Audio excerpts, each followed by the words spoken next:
بسم اللہ الرحمن الرحیم۔ عثمانی ٹی وی کے ناظرین السلام علیکم۔ ناظرین گرامی، رب کائنات نے انسانوں کو مٹی اور جنات کو آگ سے پیدا کیا۔ جب اس دنیا فانی کے پہلے انسان کو تخلیق کیا گیا جن کا نام حضرت آدم علیہ السلام تھا، تو فرشتوں کو حضرت آدم علیہ السلام کو سجدہ کرنے کا حکم دیا گیا۔ ان فرشتوں میں ابلیس بھی تھا، تو ابلیس نے حضرت آدم علیہ السلام کو سجدہ کرنے سے انکار کر دیا، کیونکہ ابلیس کے مطابق وہ آگ سے بنا تھا اور حضرت آدم علیہ السلام کو مٹی سے بنایا گیا تھا۔ ابلیس نے رب کائنات کی نافرمانی کی اور اللہ تعالیٰ نے اسے ملعون قرار دے کر دنیا فانی کے گڑھوں میں اتار دیا گیا۔ ناظرین گرامی، ابلیس کون تھا، کہاں سے آیا تھا اور اس کے والدین کون تھے؟ ابلیس کو جن ہونے کے باوجود فرشتوں کا سردار کیسے بن گیا؟ آج کی اس ویڈیو میں ہم آپ کو ابلیس کے بارے میں تفصیل کے ساتھ بتانے کی کوشش کریں گے۔ معزز دوستو، اس ویڈیو میں آگے بڑھنے سے پہلے ہمارے اس منفرد اسلامک چینل کو سبسکرائب کیجئے اور اس ویڈیو کو لائک کریں اور اپنے دوستوں کے ساتھ شیئر کریں۔ ناظرین گرامی، ابلیس کے والد کا نام چلیبہ تھا۔ اس کا چہرہ ایک شیر کی طرح کا تھا۔ وہ نہایت بہادر تھا، اس لیے اسے شاشین کا لقب دیا گیا تھا۔ شاشین کو تمام جنات میں سب سے زیادہ بہادر مانا جاتا تھا، اس لیے تمام جنات اس کا ادب کرتے تھے۔ اس نے اپنی بہادری اور حکمت عملی سے جنات کی کئی اقوام کو فتح کیا تھا۔ ابلیس کی والدہ کا نام تبلیس تھا۔ اس کی شکل ایک بھیڑیے جیسی تھی۔ یہ بھی جنات کی تمام عورتوں میں ایک بہادر عورت کے طور پر جانی جاتی تھی۔ یہ جنگجو عورت تھی۔ اس نے اپنے شوہر کے ساتھ کئی جنگوں میں حصہ لیا تھا۔ ناظرین گرامی، جب جنات کے اس گروہ کی بغاوت حد سے بڑھ گئی تو رب کائنات نے فرشتوں کو بھیج کر اس گروہ کا خاتمہ کر دیا۔ ابلیس کا کہنا تھا کہ اس کی والدہ اتنی بہادری سے فرشتوں سے لڑی کہ مجھے لگ رہا تھا فرشتوں نے میری ماں سے لڑ کر اپنی زندگی کی سب سے بڑی بھول کی ہے۔ نہ جانے کیسی ہماری جیت ہار میں بدل گئی، لیکن ایک ایک کر کے میرے والدین سمیت میری بیوی اور بیٹا بھی مارا گیا۔ ناظرین گرامی، جنات اور فرشتوں کے درمیان زمین و آسمان کا فرق ہے۔ جنات کا فرشتوں کے ساتھ کوئی مقابلہ نہیں ہے۔ فرشتوں اور جنات کی جنگ عروج پر پہنچ چکی تھی اور اللہ نے فرشتوں کو کامیابی عطا فرمائی۔ اس جنگ میں جن جنات کو قیدی بنایا گیا تھا اس میں ابلیس بھی شامل تھا۔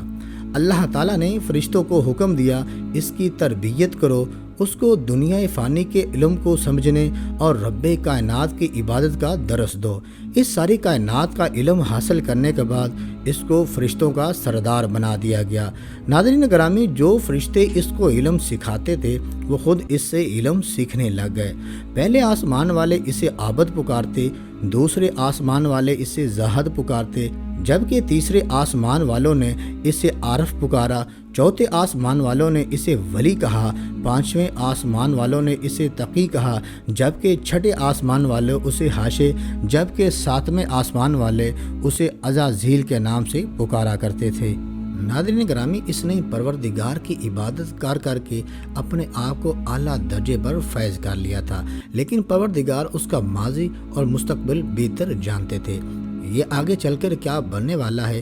پروردگار کا فرمان ہے، میں جسے چاہتا ہوں عزت دیتا ہوں اور جسے چاہتا ہوں ذلت دیتا ہوں۔ ناظرین گرامی، ایک دفعہ ابلیس ساتویں آسمان پر رب کائنات کی عبادت میں مصروف سیر کرتا ہوا لوح محفوظ پر پہنچ گیا۔ یہ وہاں پر دیکھتا ہے، اس پر لکھا ہوا ہے، ہمارا ایک بندہ ایسا بھی ہے جسے ہم ہزاروں نعمتوں سے نوازیں گے، زمین سے لے کر آسمان کی بلندیوں تک لے جائیں گے، یہاں تک کہ جنت میں داخل کر دیں گے، لیکن ہم اسے ایک حکم دیں گے جس کا وہ انکار کر کے بغاوت کر بیٹھے گا۔ ناظرین گرامی، ابلیس نے لوح محفوظ پر اعوذ باللہ من الشیطان الرجیم بھی پڑھا تھا۔ ابلیس اس عبارت کو پڑھ کر 2000 سال تک روتا رہا۔ آخرکار وہ کون ایسا بدبخت ہوگا جو رب کریم کے حکم کی نافرمانی کرے گا؟ اس دکھ بھری کیفیت میں وہ رب کائنات کے سامنے حاضر ہوا، عرض کرنے لگا، اے میرے خدا، اے میرے مولا، ایسا کون احسان فراموش ہو سکتا ہے جو تیرے حکم کی نافرمانی کرے گا، جسے شیطان کا نام دے کر اس سے پناہ مانگی گئی ہے۔ اللہ پاک نے ابلیس کو بتایا ایک ایسا بھی ہوگا جو ہزاروں نعمتیں لینے کے باوجود ایک حکم نہ مان کر دنیا میں رسوا ہوگا۔ ابلیس کہنے لگا اے میرے مولا، میں اسے دیکھنا چاہتا ہوں۔ رب کریم نے فرمایا تو جلد اسے دیکھے گا۔ ہزاروں سال ابلیس اس شیطان کو دیکھنے کی آرزو میں گھومتا رہا۔ اس دوران اسے معلوم ہوا دنیا فانی کے مٹی سے ایک پتلا تیار کیا جا رہا ہے اور اس کا نام آدم علیہ السلام رکھا گیا ہے۔ آخرکار وہ گھڑی آن پہنچی جب آدم علیہ السلام کو مٹی سے بنا کر اس میں روح پھونک دی گئی اور تمام فرشتوں کو حکم دیا گیا حضرت آدم علیہ السلام کو سجدہ کریں۔ تمام فرشتے سجدے میں چلے گئے اور ابلیس نے تکبر میں آ کر سجدہ کرنے سے انکار کر دیا اور کہنے لگا کہ میں اس سے افضل ہوں، اس سے سجدہ نہیں کروں گا۔ اللہ تعالیٰ نے فرمایا لوح محفوظ پر جس شیطان کا نام لکھا ہے وہ تو ہی ہے۔ تو نے میرے حکم کو جھٹلایا ہے، اس لیے تو قیامت تک رسوا ہوتا رہے گا اور وہ لوگ تم پر لعن طعن کرتے رہیں گے۔ اللہ تعالیٰ نے ابلیس کو قیامت تک مہلت دی ہے، وہ جو چاہے کر سکتا ہے، لیکن قیامت کے روز اس کی روح بھی قبض کر لی جائے گی۔ اس کی روح اتنی شدت سے نکالی جائے گی جس کا اندازہ بھی نہیں لگایا جا سکتا۔ پیغمبر خدا نے ہمیں قیامت کی نشانیوں کے بارے میں ہمیں آگاہی دی ہے۔ قیامت کے دن سورج مشرق کی بجائے مغرب سے طلوع ہوگا۔ اس وقت لوگ اپنے زیادہ تر کام کر کے سو جائیں گے اور اندھیری رات چھا جائے گی۔ یہ رات 3 راتوں کے برابر ہوگی۔ لوگوں کی نیند پوری ہو جائے گی لیکن رات ختم نہیں ہوگی۔ اس دوران سورج مغرب سے طلوع ہوگا، پھر غروب ہو کر دوبارہ مشرق سے طلوع ہو جائے گا۔ ناظرین گرامی، قیامت کا یہ منظر دیکھ کر شیطان زاروں قطار رونے لگ جائے گا اور تڑپ کر کہے گا ہائے میری موت کا وقت آ گیا ہے۔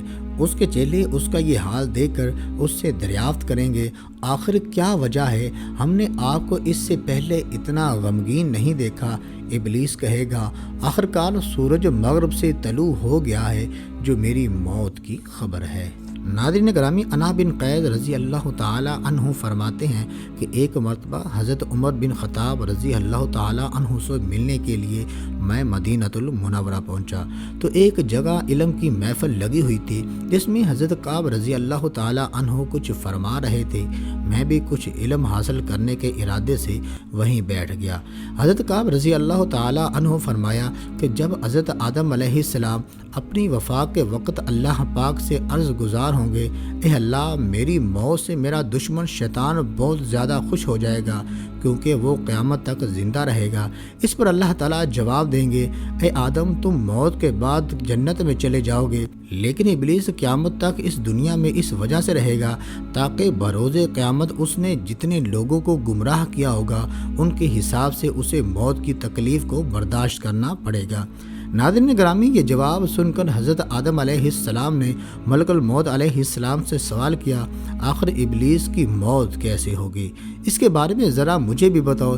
جس پر ملک الموت علیہ السلام نے بتانا شروع کیا تو حضرت آدم علیہ السلام اس کی موت کا سن کر اس قدر خوف زدہ ہو گئے کہ آپ نے ملک الموت علیہ السلام سے فرمایا اس سے زیادہ مجھے کچھ مت بتاؤ۔ یہاں تک بتا کر حضرت کعب رضی اللہ تعالی عنہ بھی خاموش ہو گئے، لیکن لوگوں نے اصرار کیا ہمیں ابلیس کے موت کے بارے میں بتائیں تو انہوں نے پھر بتانا شروع کر دیا۔ ناظرین گرامی، قیامت کے دن لوگ اپنی عام زندگیوں میں مصروف ہوں گے۔ اچانک ایک ہیبت زدہ آواز آئے گی اور زوردار دھماکہ ہوگا۔ اس دھماکے کے خوف سے بہت سے لوگ مر جائیں گے یا بے ہوش ہو جائیں گے۔ اس کے بعد اللہ پاک ملک الموت علیہ السلام سے فرمائے گا میں نے تمہارے مددگار فرشتوں کو سب سے زیادہ تمہارا معاون بنایا اور تمہیں ان سب کے برابر قوت عطا فرمائی۔ آج میرے غصے اور غضب کا لباس پہن کر جاؤ اور ابلیس کے ساتھ ساتھ تمام انسانوں اور جنات کی روح کو بھی قبض کر کے لے آؤ۔ معزز دوستو، اس موقع پر اللہ پاک کے حکم سے جہنم کے تمام دروازے کھول دیے جائیں گے۔ ملک الموت علیہ السلام اپنے غیظ و غضب میں اپنے فرشتوں کے ساتھ اس طرح زمین پر اتریں گے اگر عام لوگ انہیں دیکھ لیں تو ڈر کے مارے وہیں پر اپنی جان دے دیں گے۔ ملک الموت علیہ السلام جب ابلیس کے پاس اس کی روح قبض کرنے جائیں گے تو ابلیس